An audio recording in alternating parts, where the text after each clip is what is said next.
안녕하세요, 여러분. 해솔입니다. 네, 오늘은 김유정 작가의 동백꽃이라는 작품을 한번 읽어보려고 이 새벽에 마이크를 한번 켜봤습니다. 군말 않고 바로 시작하도록 하겠습니다. 오늘도 또 우리 수탈기 막 쫓기었다. 내가 점심을 먹고 나무를 하러 갈 양으로 나올 때이었다. 산으로 올라서려니까 등 뒤에서 푸르륵 푸드득 하고 달개 횟소리가 야단이다. 깜짝 놀라서 고개를 돌려보니 아니나 다르랴. 두 놈이 또 얼리었다. 점순내 수탉이 덩저리 작은 우리 수탉을 함부로 해내는 것이다. 그것도 그냥 해내는 것이 아니라 푸드득 하고 면두를 쪼고 물러섰다가 좀 사이를 두고 또 푸드득 하고 모가지를 쪼았다. 이렇게 멋을 부려가며 여지없이 닦아놓는다. 그러면 이 못생긴 것은 쪼일 적마다 주둥이로 땅을 받으며 그 비명이 킥킥 할 뿐이다. 물론 미처 아물지도 않은 면두를 또 쪼이어 붉은 선혈은 뚝뚝 떨어진다. 이걸 가만히 내려다보자니 내 대강이가 터져서 피가 흐르는 것 같이 두 눈에서 불이 번쩍 난다. 대뜸 지게 막대기를 메고 달려들어 점순내 닭을 후려칠까 하다가 생각을 고쳐먹고 헛매질로 떼어만 놓았다. 이번에도 점순이가 쌈을 붙여놨을 것이다. 바짝바짝 내 기를 올리느라고 그랬음에 틀림없다. 고놈의 계집애가 요새로 들어서서 왜 나를 못 먹겠다고 그렇게 아르릉거리는지 모른다. 나흘 전 감자 조각만 하더라도 나는 저에게 조금도 잘못한 것은 없다. 계집애가 나무를 캐러 가면 갔지 남 울타리 엮는데 생이질을 하는 것은 다 뭐냐? 그것도 발소리를 죽여가지고 등 뒤로 살며시 와서 얘, 너 혼자만 일하니? 하고 긴치 않은 수작을 하는 것이다. 어제까지도 저와 나는 이야기도 잘 않고 서로 만나도 본 척만 척하고 이렇게 점잖게 지내던 터이련만 오늘로 갑작스럽게 대견해졌으면 웬일인가? 황차 망아지만한 계집애가 남 일하는 놈 보고 그럼 혼자 하지, 때로 하디? 내가 이렇게 내배앓는 소리 하니까 너 일하기 좋니? 또는 한여름이나 되거든 하지 벌써 울타리를 하니? 잔소리를 두루 늘어놓다가 남이 들을까봐 손으로 입을 틀어막고는 그 속에서 깔깔댄다. 별로 우스울 것도 없는데 날씨가 풀리더니 이놈의 계집애가 미쳤나 하고 의심하였다. 게다가 조금 뒤에는 제 집게를 할금할금 돌아보더니 행주치마의 속으로 꼈던 바른 손을 뽑아서 나의 턱 밑으로 불쑥 내미는 것이다. 언제 구웠는지 아직도 더운 김이 획 끼치는 굵은 감자 3개가 손에 뿌듯이 쥐었다. 네 집엔 이거 없지? 하고 생색 있는 큰 소리를 하고는 제가 준 것을 남이 알면은 큰일 날 테니 여기서 얼른 먹어버리란다. 그리고 또 하는 소리가 너 봄 감자가 맛있단다. 난 감자 안 먹는다. 너나 먹어라. 나는 고개도 돌리려지 않고 일하던 손으로 그 감자를 도로 어깨너머로 쑥 밀어버렸다. 그랬더니 그래도 가는 기색이 없고 뿐만 아니라 새근새근하고 심상치 않게 숨소리가 점점 거칠어진다. 이건 또 뭐야? 싶어서 그때서야 비로소 돌아다 보니 나는 참으로 놀랐다. 우리가 이 동리에 들어온 것은 근 3년째 되어 오지만 여태껏 가무잡잡한 점순이의 얼굴이 이렇게까지 홍당무처럼 새빨개진 법이 없었다. 게다 눈에 독을 올리고 한참 나를 요렇게 쏘아보더니 나중에는 눈물까지 어리는 것이 아니냐. 그리고 바구니를 다시 집어들더니 이를 꼭 악물고는 엎어질 듯 자빠질 듯 논뚝으로 횡혹해 달아나는 것이다. 어쩌다 동리 어른이 너 얼른 시집 가야지 하고 웃으면 염려 마셔요. 갈 때 되면 어련히 갈라고. 이렇게 천연덕스럽게 받는 점순이었다. 본시 부끄럼을 타는 계집애도 아니려니와 또한 분하다고 눈에 눈물을 보일 얼병이도 아니다. 분하면 차라리 나의 등어리를 바구니로 한번 모질게 후려 세리고 달아날지언정. 그런데 고약한 그 꼴을 하고 가더니 그 뒤로는 나를 보면 잡아먹으려고 길에 복복 쓰는 것이다. 서로 주는 감자를 안 받아먹은 것이 실례라 하면 주면 그냥 주었지. 너 집엔 이거 없지? 는 다 뭐냐? 그렇잖아도 저희는 마름이고 우리는 그 손에서 배제를 얻어 땅을 부침으로 일상 굽실거린다. 우리가 이 마을에 처음 들어와 집이 없어서 곤란으로 지낼 때 집터를 빌리고 그 위에 집을 또 짓도록 마련해 준 것도 점순네의 호의였다.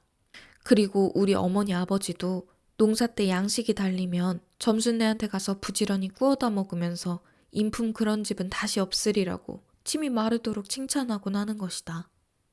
그러면서도 17씩이나 된 것들이 수근수근하고 붙어다니면 동리에 소문이 사납다고 주의를 시켜준 것도 또 어머니였다. 왜냐하면 내가 점순이하고 일을 저질렀다가는 점순네가 노할 것이고 그러면 우리는 땅도 떨어지고 집도 내쫓기고 하지 않으면 안 되는 까닭이었다. 그런데 이놈의 계집애가 까닭없이 길을 복복 쓰며 나를 말려죽이려고 드는 것이다. 눈물을 흘리고 간 다음날 저녁 나절이었다. 나무를 한 짐 가득 지고 산을 내려오려니까 어디서 닭이 죽는 소리를 친다. 이거 네 집에서 닭을 잡나 하고 점순네 울 뒤로 돌아 나오다가 나는 고만 두 눈이 둥그레졌다. 점순이가 저희 집 붕당에 홀로 걸터 앉았는데 이게 치마 앞에다 우리 씨암탉을 꼭 붙들어 놓고는 이놈의 닭! 죽어라! 죽어라! 이렇게 안팡스레 패주는 것이 아닌가? 그것도 대가리나 치면 모른다마는 아주 알도 못 낳으라고 그 볼기짝개를 주먹으로 콕콕 쥐어박는 것이다. 나는 눈에 쌍심지가 오르고 사지가 부르르 떨렸으나 사방을 한번 휘돌아보고야 그제서 점순이 집에 아무도 없음을 알았다. 잡은 참지게 막대기를 들어 울타리의 중턱을 후려치며 이놈의 계집애! 남의 닭 알 못 낳으라고 그러니? 하고 소리를 빽 질렀다.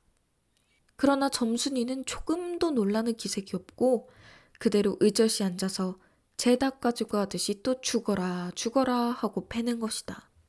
이걸 보면 내가 산에서 내려올 때를 겨냥해가지고 미리부터 닭을 잡아가지고 있다가 너 보란 듯이 내 앞에서 죄지르고 있음이 확실하다. 그러나 나는 그렇다고 남의 집에 뛰어들어가 계집애하고 싸울 수도 없는 노릇이고 형편이 썩 불리함을 알았다. 그래 닭이 맞을 적마다 지게 막대기로 울타리나 후려칠 수밖에 별 도리가 없다. 왜냐하면 울타리를 치면 칠수록 울섭이 물러앉으며 뼈대만 남기 때문이다. 하나 아무리 생각하여도 나만 믿지는 노릇이다. 야! 남의 닭 아주 죽일 터이냐? 내가 도끼 눈을 뜨고 다시 꽥 호령을 하니까 그제야 울타리께로 쪼르르 오더니 울 밖에 서는 나의 머리를 겨누고 닭을 내팽개친다. 에이 더럽다? 더럽다? 더러운 걸 널더러 입대 끼고 있으랬니? 말 계집애 같으니. 하고 나도 더럽단 듯이 울타리께를 힝하니 돌아내리며 약을 오를 대로 다 올랐다. 라고 하는 것은 암탉이 풍기는 서슬에 나의 이마빼기에다가 물지똥을 찍 깔겠는데 그걸 본다면 알집만 터졌을 뿐 아니라 골병은 단단히 든 듯 싶다.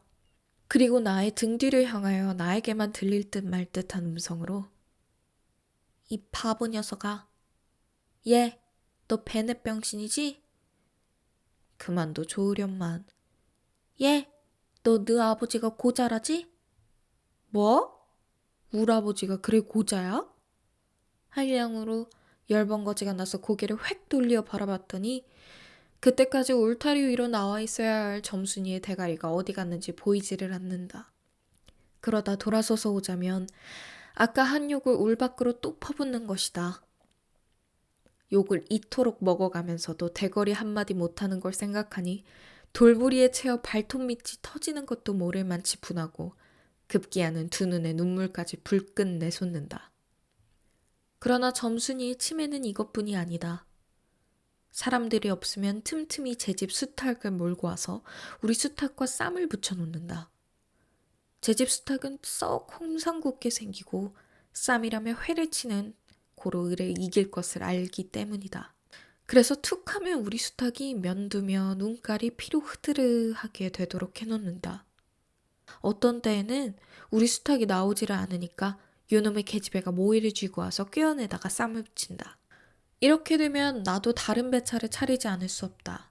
하루는 우리 수탉을 붙들어가지고 넌지시 장독개로 갔다. 쌈닭에게 고추장을 먹이면 병든 황소가 살모사를 먹고 용을 쓰는 것처럼 기운이 뻗친다 한다. 장독에서 고추장 한 접시를 떠서 닭 주둥아리깨로 들이밀고 먹여보았다. 닭도 고추장의 맛을 들였는지 거스르지 않고 거진 반 접시 턱이나 곧잘 먹는다. 그리고 먹고 금세는 용을 못 쓸 터이므로 얼마쯤 기운이 들도록 회 속에다가 가두어 두었다. 밭에 두어물 두어 짐 전해고 나서 쉴 참에 그 닭을 안고 밖으로 나왔다. 마침 밖에는 아무도 없고 점순이만 저희 울 안에서 헌옷을 뜯는지 혹은 솜을 터는지 웅크리고 앉아서 일을 할 뿐이다. 나는 점순네 수탉이 노는 밭으로 가서 닭을 내려놓고 가만히 맥을 보았다. 두 닭은 여전히 얼리어 쌈을 하는데 처음에는 아무 보람이 없다. 멋지게 쪼는 바람에 우리 닭은 또 피를 흘리고 그러면서도 날개죽지만 푸드득 푸드득 하고 올라뛰고 뛰고 할 뿐으로 제법 한 번 쪼아보도 못한다. 그러나 한 번은 어쩐 일인지 용을 쓰고 펄쩍 뛰더니 발톱으로 눈을 하비고 내려오며 면두를 쪼았다. 큰 닭도 여기에는 놀랐는지 뒤로 멈씨라며 물러난다. 이 기회를 타서 작은 우리 수탉이 또 날쌔게 덤벼들어 다시 면두를 쪼니 그제는 감때 싸나운 그 대강이에서도 피가 흐르지 않을 수 없었다. 옳다 알았다. 고추장만 먹이면 되는구나 하고 나는 속으로 아주 쟁그러워 죽겠다.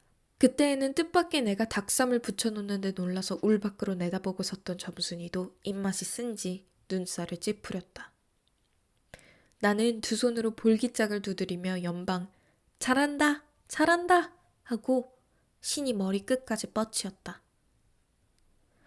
그러나 얼마 되지 않아서 나는 넋이 풀리어 기둥같이 묵묵히 서 있게 되었다.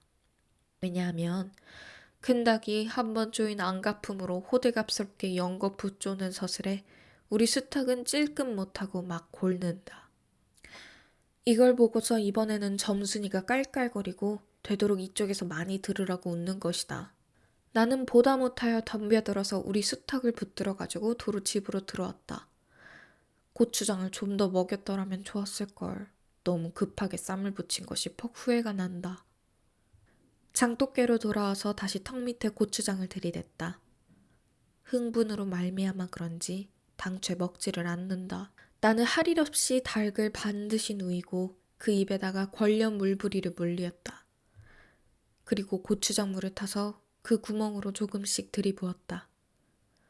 닭은 좀 괴로운지 킥킥하고 재채기를 하는 모양이나 그러나 당장의 괴로움은 매일같이 피를 흘리는데 될 게 아니라 생각하였다. 그러나 한 두어 종지가량 고추장물을 먹이고 나서는 나는 그만 풀이 죽었다. 싱싱하던 닭이 왜 그런지 고개를 살며시 뒤틀고는 소나기에서 뻗어지는 것이 아닌가. 아버지가 볼까봐 얼른 회에다 감추어 두었더니 오늘 아침에서야 겨우 정신이 든 모양 같다. 그랬던 걸 이렇게 오다 보니까 또 쌈을 붙여놓으니 이 망할 계집애가 필연 우리 집에 아무도 없는 틈을 타서 제가 들어와 회에서 꺼내가지고 나간 것이 분명하다.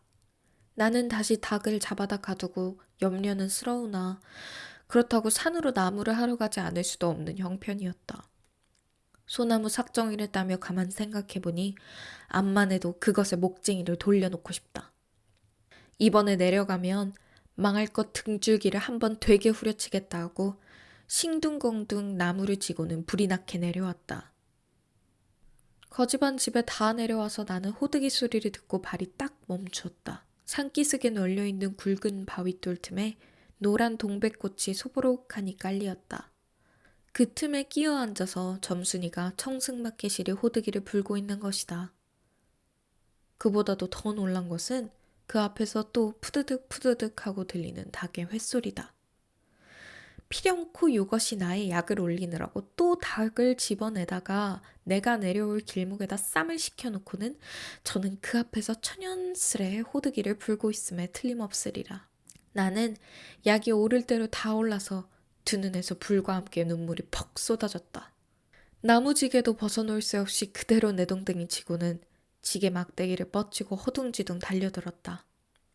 가까이 와보니 과연 나의 짐작대로 우리 수탉이 피를 흘리고 거의 빈사지경에 이르렀다. 닭도 닭이려니와 그럼에도 불구하고 눈 하나 깜짝 없이 그대로 앉아서 호드기만 부는 그 꼴에 더욱 치가 떨린다. 동리에서도 소문이 났거니와 나도 한때는 걱실걱실이 일 잘하고 얼굴 예쁜 계집애인 줄 알았더니 시방 보니까 그 눈깔이 꼭 여우 새끼 같다. 나는 대뜸 달려들어서 나도 모르는 사이에 큰 수탉을 단매로 때려 엎었다. 닭은 푹 엎어진 채 다리 하나 꼼짝 못하고 그대로 죽어버렸다. 그리고 나는 멍하니 섰다가 점순이가 매섭게 눈을 흡뜨고 닥치는 바람에 뒤로 벌렁 나자빠졌다. 이놈아! 너 왜 남의 닭을 때려 죽이니? 그럼 어때? 하고 일어나다가 뭐 이 자식아? 네 집 닭인데 하고 복장을 떼미는 바람에 다시 벌렁 자빠졌다. 그리고 나서 가만히 생각하니 분하기도 하고 무한도스럽고 또 한편 일을 저질렀으니 이제 땅 떨어지고 집 내쫓기고 해야 될지도 모른다. 나는 비슬비슬 일어나며 소매자락으로 눈을 가리고는 얼김에 엉 하고 울음을 놓았다. 그러다 점순이가 앞으로 다가와서 그럼 너 이다음부턴 안 그럴 테냐? 하고 물을 때에야 비로소 살 길을 찾은 듯 싶었다. 나는 눈물을 우선 씻고 뭘 안 그러는지 명색도 모르건만 그래! 하고 무턱대고 대답하였다. 요 다음부터 또 그래봐라. 내 자꾸 못살게 굴 테니. 그래. 이제 안 그럴 테야. 닭 죽은 건 염려 마라. 내 안 이럴 테니. 그리고 무엇을 떠다밀렸는지 나의 어깨를 짚은 채 그대로 퍽 쓰러진다. 그 바람에 나의 몸뚱이도 겹쳐서 쓰러지며 한창 피어 흐트러진 노란 동백꽃 속으로 푹 파묻혀버렸다. 알싸한 그리고 향긋한 그 냄새에 나는 땅이 꺼지는 듯이 온 정신이 고만 아찔하였다. 너 말 마라. 그래. 조금 있던 이유 아래서 점순아! 인연이 바느질을 하다 말고 어딜 갔어? 하고 어딜 갔다 온 듯 싶은 그 어머니가 역정이 대단히 났다. 점순이가 겁을 잔뜩 집어먹고 꽃밑을 살금살금 기어서 산 아래로 내려간 다음 나는 바위를 끼고 엉금엉금 기어서 산 위로 치빼지 않을 수 없었다. 여러분, 오늘도 좋은 밤 보내세요. 안녕.